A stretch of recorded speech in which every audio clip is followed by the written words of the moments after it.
2008년 베이징 올림픽에서 전승 우승 신화를 만들었고 2009년 제2회 월드 베이스볼 클래식에서는 준우승을 차지했던 한국 야구. 국제대회에서 연달아 훌륭한 성적을 올리자 관중수 증가와 함께 정경기 중계, 공중파 케이블 채널에서 모두 하이라이트 프로그램을 만드는 등 꾸준히 미디어에 노출시키며 국내 프로스포츠 넘버원 자리를 굳건히 지켰습니다. 하지만 시간을 베이징 올림픽 이전으로 돌리면 야구단 운영을 포기한 현대, 농협, STX, KT와 협상을 진행했지만 모두 실패했고 우여곡절 끝에 5천만 원으로 만든 직원 2명인 센테니얼 인베스트먼트라는 창업 투자 회사에 넘어갈 정도로 돈이 되지 않고 적자만 매년 수백억이라는 프로야구단은 투자할 만한 가치가 전혀 없는 사업이었죠. 심각한 위기를 극복하기 위해 길을 쓰고 돌파구를 찾아야 했던 구단들과 KBO. 팀 운영비의 가장 많은 비중을 차지하는 부분이 선수들 계약금과 연봉이었는데 FA 제도로 인해 선수들 몸값 거품이 심하다고 판단한 구단들이 FA 제도 폐지를 강력하게 주장했습니다. 그런데 사실 FA 몸값 자체가 높아진 이유가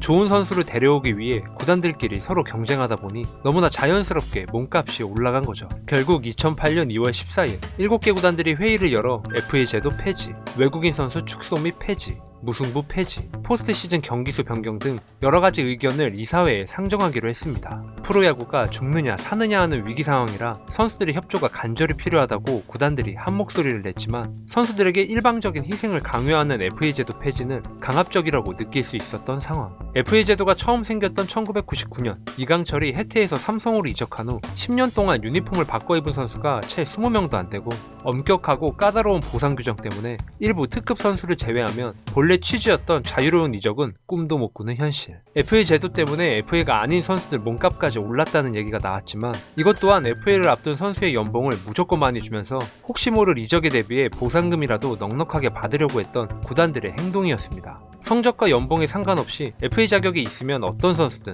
원 소속 구단의 전년도 연봉 450% 또는 연봉 300%, 보호 선수 18명을 제외한 보상 선수 1명 규정으로 인해 주전과 백업을 오가는 선수나 불펜 투수들은 FA 신청을 하려고 하지도 않았습니다. 지금이라면 상상할 수도 없지만 당시만 해도 제도의 문제점을 보완하려고 하지 않고 일방적인 폐지를 주장했던 그때 그 시절.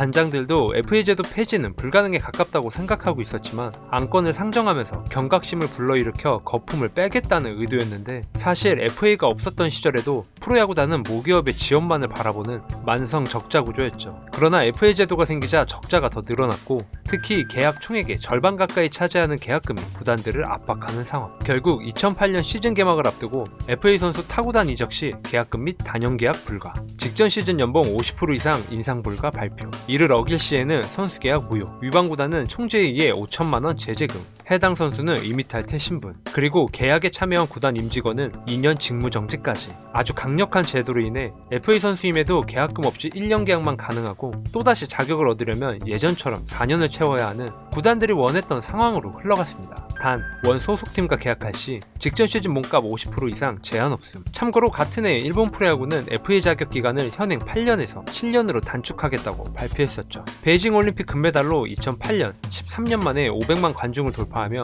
야구 인기가 점차 늘어나고 있는 상황에서 FA 시장이 열리자 바뀐 제도로 인해 서로 눈치를 많이 보면서 대여급 선수들의 몸값을 발표했는데 SK에서 LG로 이적한 이진영 연봉 3억 6천만 원. SK가 우선 협상 기간에 4년 35억 원을 제시했는데 이를 거절하고 LG와 1년 3억 6천만 원 계약이라니. 손민환 1년 15억 원, 박진만 1년 12억 원, 홍성은 1년 2억 7,900만 원. 아무도 믿지 않는데 외국인 선수 몸값 30만 달러 상한이 있었던 그때처럼 공식적으로 발표된 금액을 믿는 건 사실상 불가능에 가까웠죠.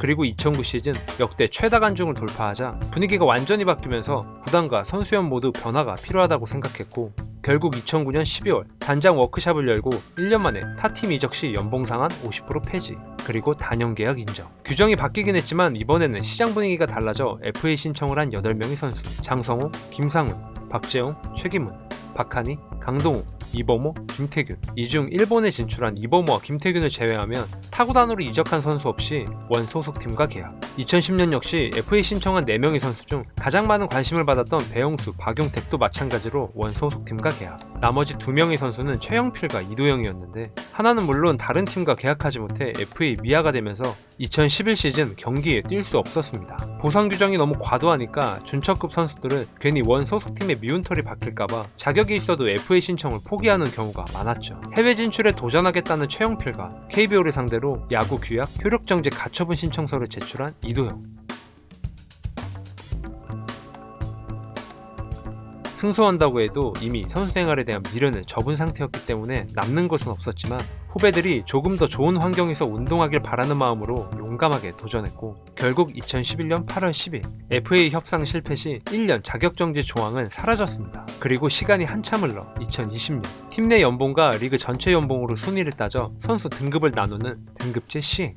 FA 제도가 생긴 지 무려 20년 만에 등급제가 생기게 됩니다. A등급 소속팀 연봉 3위 이내, 리그 전체 연봉 30위 이내, B등급 소속팀 연봉 4위에서 10위, 리그 전체 연봉 31위에서 60위, C등급 A와 B등급에 해당하지 않는 선수, 35세 이상 신규 FA 자격을 얻은 선수, 보상 규정 A등급 직전 시즌 연봉 300% 또는 직전 시즌 연봉 200% 보상 선수 1명, B등급 직전 시즌 연봉 200% 또는 직전 시즌 연봉 100% 보상 선수 1명, C등급 보상 선수 없이 직전 시즌 연봉 150%.